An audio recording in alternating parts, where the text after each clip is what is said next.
Hoje vamos trazer mais um conteúdo do seu canal Novais História, intitulado O que tenho, tendo Jesus. O Senhor é o meu pastor, nada me faltará. Salmo 23. Antes de adentrarmos nos meandros desse belíssimo salmo, quero compartilhar com vocês uma experiência sobre esse texto bíblico. Conheci uma pessoa que aos 40 anos, mais ou menos, potencializou um sentimento de loucura incontrolável, quase levando ao suicídio. Embora continuasse a trabalhar intensamente, a doença consistia, a princípio, em 10 minutos de inferno e 40 de céu. Inferno total. Céu espetacular, o ar, o vento, tudo era maravilhoso para ele. Depois inverteu, 40 minutos de inferno e 10 de céu. Você nota que está faltando 10 minutos aí para fechar os 60. É que havia o período de transição entre um estágio e outro. Nos 40 minutos de inferno, ele tentava recitar o Salmo 23. Não conseguia nem o versículo 1, que diz: o Senhor é meu pastor e nada me faltará. Ele só ficava: o Senhor é meu pastor. Mas aí a mente fechava. Enquanto andava, tentava orar.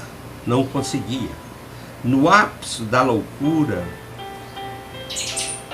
desse dia, ele se viu admitindo a hipótese, inclusive, de suicidar. Porque era insuportável aquele período de loucura. Não podia ir para casa, não podia entrar nos prédios, não podia passar debaixo das árvores, as nuvens sufocavam, ele suava intensamente, ele tinha que andar, porque ele era movido quase com uma força sobrenatural para caminhar. Ele começou a passar mal cedo, e ao meio-dia ele já tinha marcado um médico para ver se debelava essa coisa. Quando foi ao médico, esse médico disse para ele que estava faltando oxigênio no seu cérebro. Ainda desenhou no papel as ondas que ocorria, ondas longas, e receitou um remédio que ia estabilizar essas ondas no seu cérebro. Só que não estabilizou nada. Ele quase bebeu a caixa de remédio e nada acontecia. À noite, mais ou menos por lado das 6 horas, ele já admitia a hipótese de caminhar indefinidamente até desmaiar, porque não tinha como ir para casa, não tinha como entrar num lugar.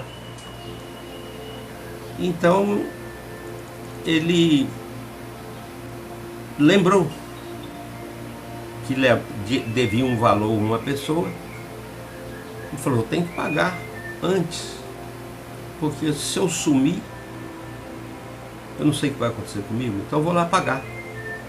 Naquele momento de lucidez, ele foi lá e a pessoa falou: o que você está querendo? Você quer pagar a conta? Não venceu. Ele falou: mas eu preciso pagar. Ele não podia falar que estava passando mal, mas nisso chega o seu filho, que não morava ali, não era nada, era médico, olhou para ele e falou assim: você está passando mal. Aí ele não aguentou, ele derreteu em prantos. E ele falou assim: mas o que você tem? Ele deu os sintomas, mas já estava passando mal. Ele falou assim: esse médico que receitou essa coisa é louco. Ele que precisa tomar esse remédio. Escreveu num papel de jornal o nome do remédio que ele tinha que comprar. Falou: se eles depender disso, de receituário, pede para apanhar comigo no meu consultório. Toma esse remédio daqui a pouquinho você vai estar bom. E daí a pouquinho ele realmente estava num estado de êxtase, de tão bom que estava. E aí ele agradeceu a Deus. Como ele jamais iria naquele médico que receitou o remédio correto, ele entendeu que o Senhor é o meu pastor e nada me faltará. Num encontro improvável, ele foi curado, tirado, eu não vou falar curado, mas foi tirado daquela crise intensa e ele pôde voltar para casa, pôde sorrir, ficou maravilhoso. Irmãos, o Senhor é o meu pastor, é o nosso pastor, com ele nada nos faltará. Outro fato que quero mencionar é que ultrapassamos os 4.000 inscritos. Muito obrigado mesmo. Quando comecei, pensava em apenas fazer alguns vídeos para restabelecer o meu mal, que tinha sido um AVC, e a minha mente pudesse recuperar. Vamos ao nosso conteúdo, que é o que interessa. Alguns comentaristas creem que esse salmo foi escrito por Davi já na sua velhice, na forma de um eloquente testemunho de tudo e que Deus tinha feito por ele. De todos os salmos, este é o mais conhecido, o que mais apreciado e o mais lido. Ele fala da experiência de cada filho de Deus. Esse salmo também é chamado de a pérola dos salmos. Dele podemos retirar lições que nos inspiram e nos fortalecem. Meditemos em alguns que se destacam. Primeiro, provisão e sustento, versículo 2. Pastos verdejantes e águas de descanso. O que o mundo nos oferece é capim seco, simbolizado na falsa paz, falsa alegria, segurança, falsa esperança, falsa certeza. O Senhor nos oferece pastos verdejantes e também águas de descanso. A água do mundo não mata a sede. João capítulo 4, versículo 13. Jesus sim, pois ele é a água da vida. João 7, capítulo 7, verso 37 e capítulo 4, verso 14. Bem-estar e saúde, versículo 3. Refrigera a alma. O que é isso? Senão a restauração de forças, bem-estar, saúde. Isso que o Senhor tem para nós.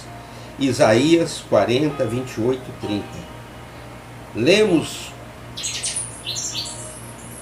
um belo testemunho a esse respeito no Salmo 105, verso 37. Direção. Verso 3, a Bíblia de Jerusalém traduz: guia-me por bons caminhos. O Senhor quer nos dirigir pelos bons caminhos, retos e perfeitos, caminhos a cada dia na caminhada da vida. É possível contar com sua sábia e segura direção. Salmo 32, 8. Correção e proteção. Ninguém gosta de correção, né? A tua vara e o teu cajado. A vara do pastor é o instrumento de correção. Por amor, o Senhor nos corrige.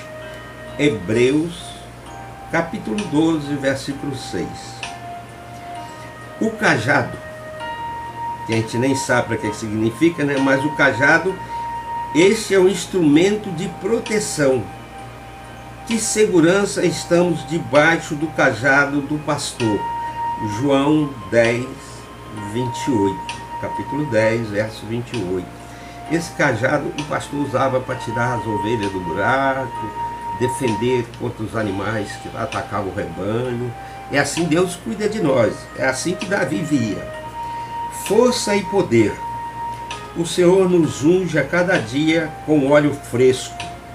Essa unção alivia, consola, conforta e nos capacita. Como precisamos que o Senhor nos unja? Creio ser esta uma das maiores necessidades dos filhos de Deus. Sermos ungidos pelo Espírito Santo. Mas nessa mesa preparada pelo Senhor, não só nela está o azeite da unção, como o cálice que se transborda.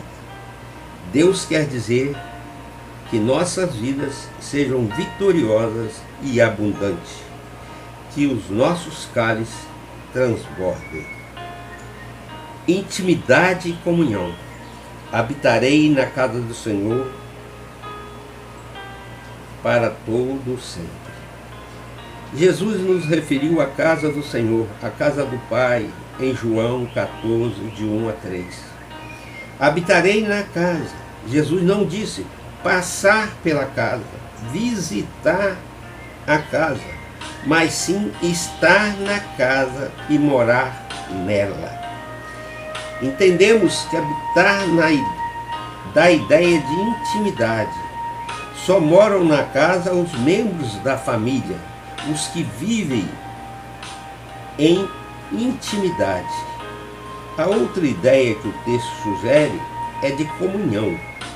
Os que habitam na casa têm comunhão.